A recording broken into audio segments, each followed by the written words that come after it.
Number 9, I asked you to do experiments 1 through 6, correct? Yes. This is the renal system physiology, and at this point, we should have a pretty good understanding of local regulation to maintain filtration.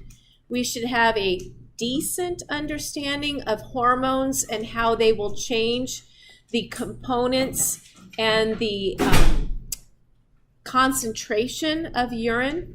Like, what will aldosterone do to your urine? What will ADH do to your urine?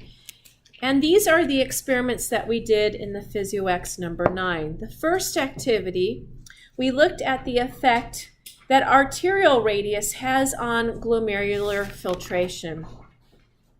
Just to set the stage, I'll remind you that the glomerulus is a capillary bed. The afferent arteriole leads to the glomerulus, and the efferent arteriole leads away and leads to a second capillary bed called the peritubular capillary bed.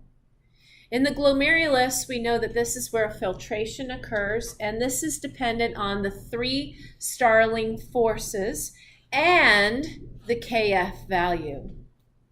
We know out of the 3 Starling forces that only one favors filtration, and that's glomerular hydrostatic pressure.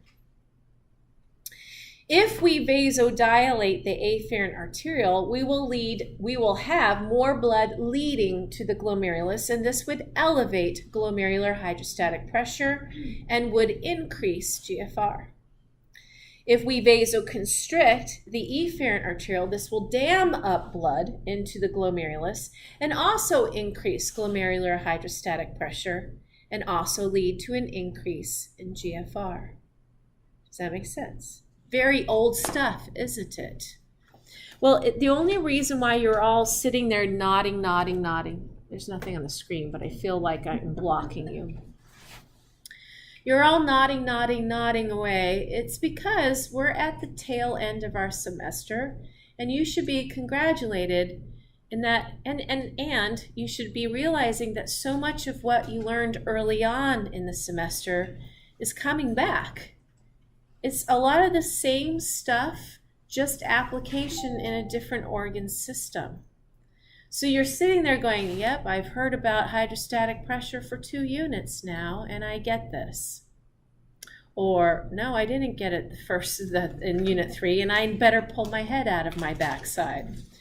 What amount of pressure do I need to extract my head from my backside? Is it a pulling or a pushing pressure? Maybe. So in activity 1, we changed the afferent and efferent arteriole one at a time. We held one constant and steady. And just to summarize, if we increase the afferent arteriole, we would increase hydrostatic pressure. We would get more filtration. If we decrease afferent radius, we would decrease the amount of blood going to the glomerulus. We would decrease hydrostatic pressure in the glomerulus. We would decrease GFR. If we hold afferent arteriole steady and manipulate the efferent, if we vasoconstrict the efferent, we dam up the blood. We increase glomerular hydrostatic pressure, helping GFR. We didn't do this, but if we vasodilate the efferent arteriole, we would drain the blood off of the glomerulus. We would lower glomerular hydrostatic pressure, and we would not help GFR. Very old stuff, right? You're like, I got lab 2, give it to me now. Give me lab 2 exam now. I'm ready. Then in activity 2, we were again looking at the effect of GFR. And in this case, we had this valve. And I had to remind another class what the valve represented. The valve represents a renal calculus, a kidney stone. If the valve is open, and we started with the valve open, didn't we? If the valve is open, then we will have urine output. We can pee. When we closed the valve, This represented that we had a problem getting urine out of the body, and it was building up all the way back to all of the individual glomerular capsules. This would increase glomerular capsule hydrostatic pressure. Are you hearing that? Glomerular capsule hydrostatic pressure. That's filtrate in Bowman's capsule. And if that pressure builds up, that is an opposing pressure to filtration. So I believe that this chart 2, is not titled correctly in your books, is it? We weren't looking at the effect of radius on GFR. We were looking at the effect of blood pressure, systemic blood pressure.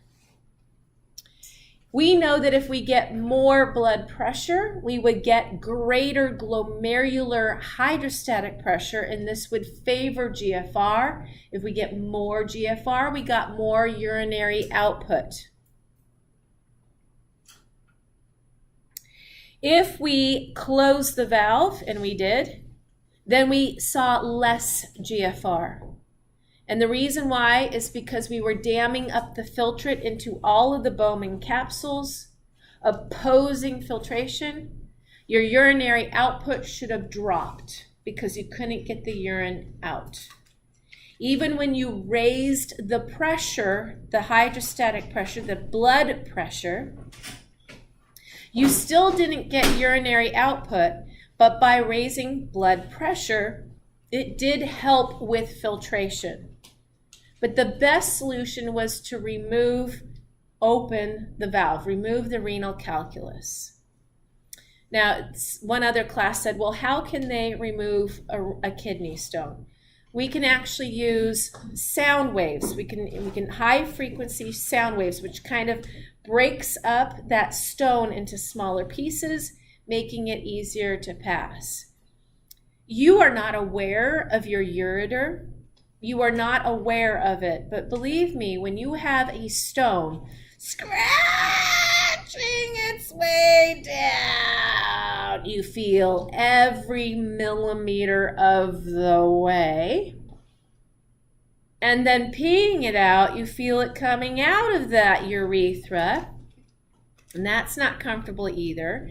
And they send you, there's really not much they can do for you. Most of the time they're saying, let's see if you pass it on your own.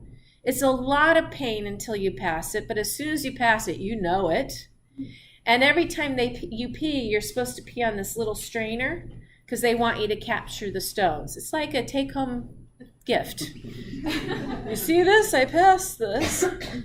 And sometimes the stone can get stuck, especially in a man's urethra because it's such a long urethra, that sometimes we just go in there and insert a catheter and open that up and out comes. Trust me, you should have seen the guys on Tuesday. No one likes the thought of this. It's not that bad.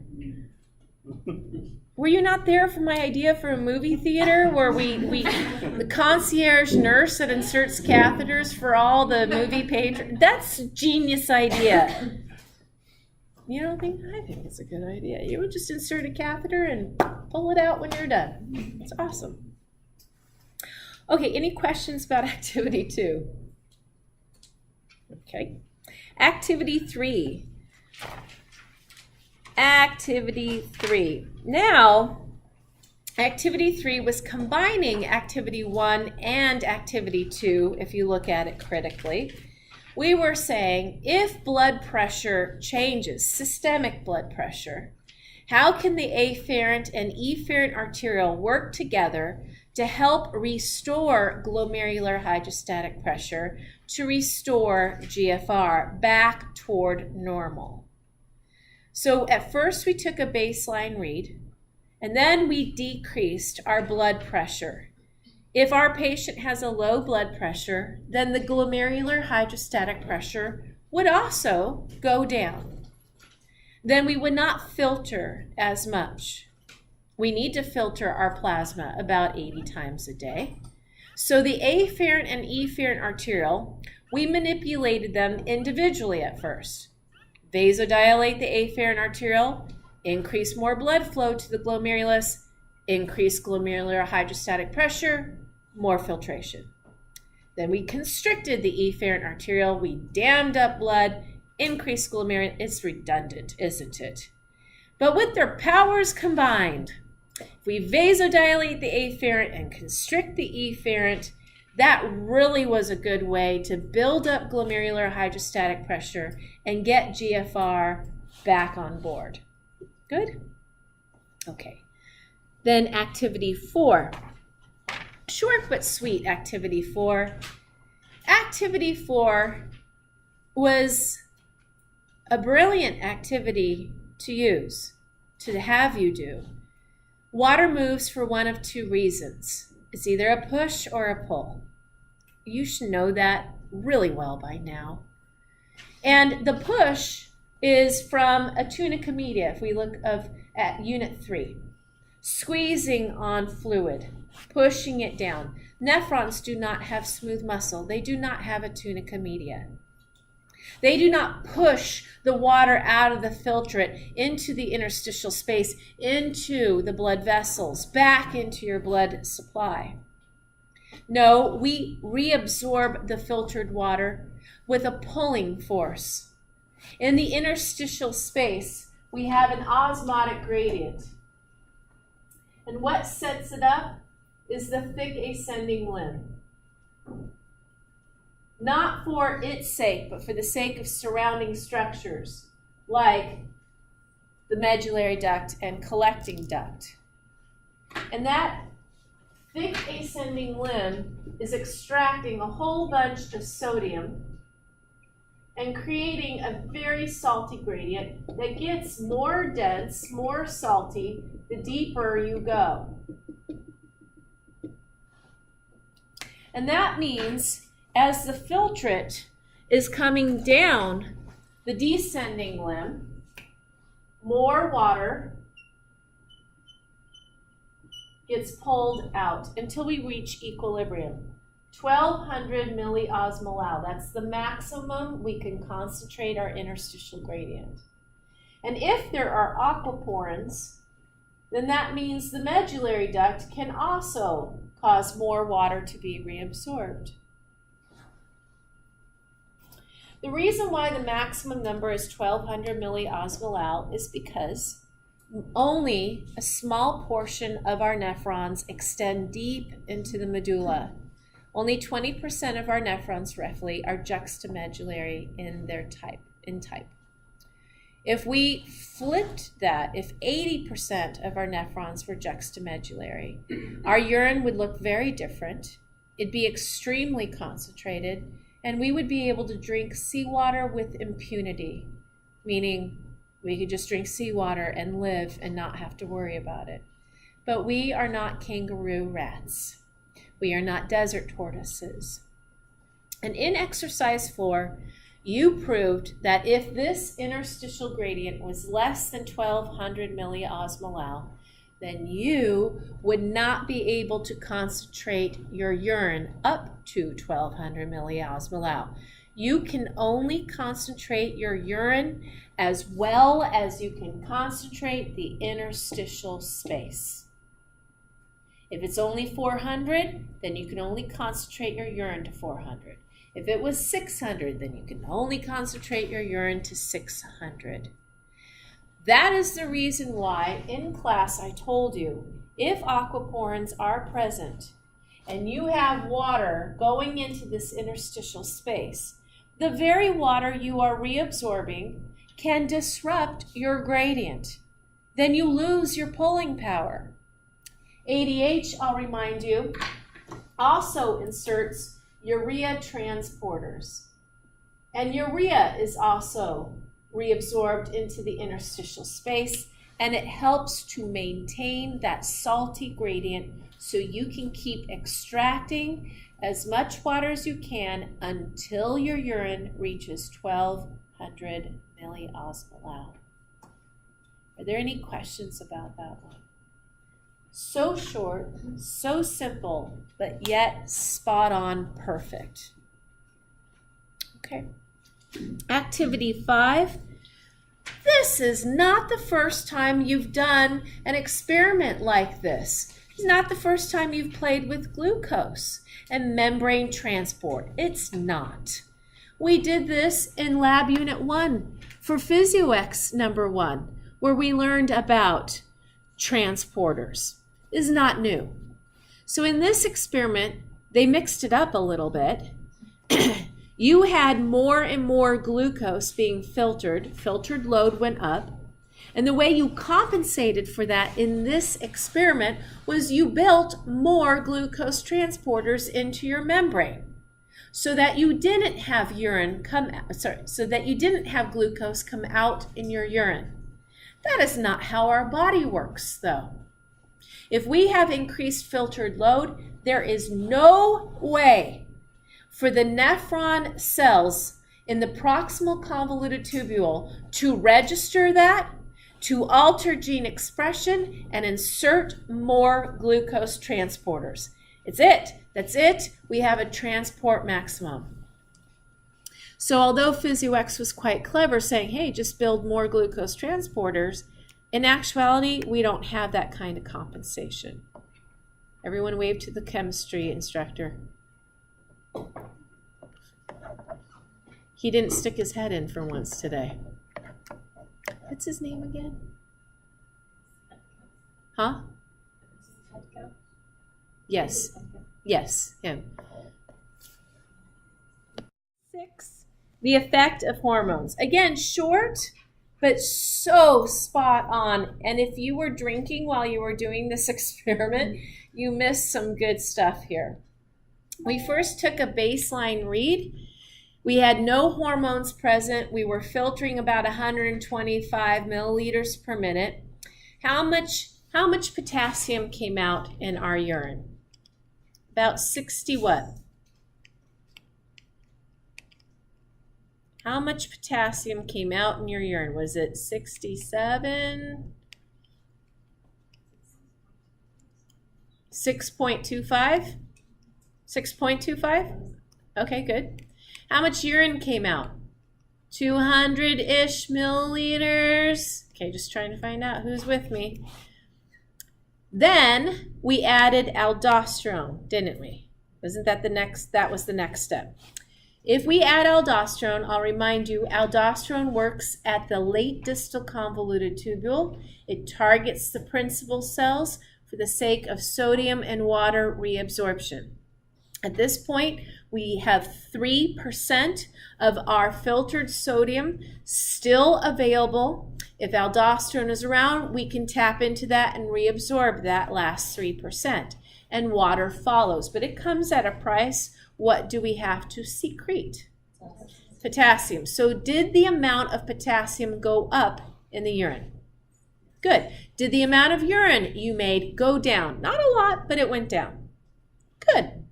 Then we went to ADH. ADH causes the medullary duct / collecting duct to insert aquaporins and urea transporters. PhysioEx did not care about the urea transporters, so let's focus on the aquaporins. The amount of urine you produced when you had ADH, didn't it go down from 200 to about 20-ish, maybe 16? So it dropped to roughly 1/10 of the original value. Agreed? Roughly? What happened to potassium? It went from 6.2 to what? 62. Kara, I don't remember you ever saying that ADH led to more potassium secretion. Oh, then you don't know the difference between secretion and excretion. ADH doesn't lead to more potassium secretion. There is no potassium going more into the filtrate. There is none. Excuse me, Kara, then PhysioEx screwed up because I have more potassium. No, you do not have more potassium. What potassium came out from the first experiment is now merely concentrated in 1/10, roughly, of the original value. So 6.25, whatever it was, in a tenth of the original volume, of course its concentration would go up to 62 something. So we didn't add more potassium. What potassium was there was concentrated in a smaller volume. Does that make sense? Okay. Because sometimes I can't tell if you're just like soaking it like a sponge or, no, Kara, I see your mouth moving, but nothing makes sense.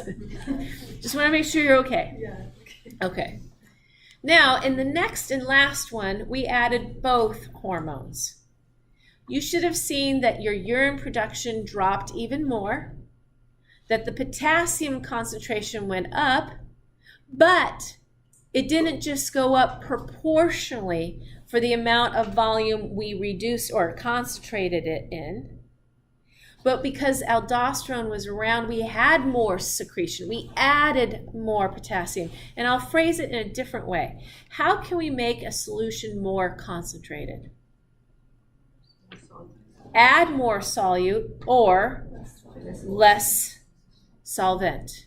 And when we added both of these, there he is again. And when we added both of these hormones in that last experiment, we did both. We added more potassium and we reduced the solvent and concentrated that potassium even more. Does that make sense? Okay.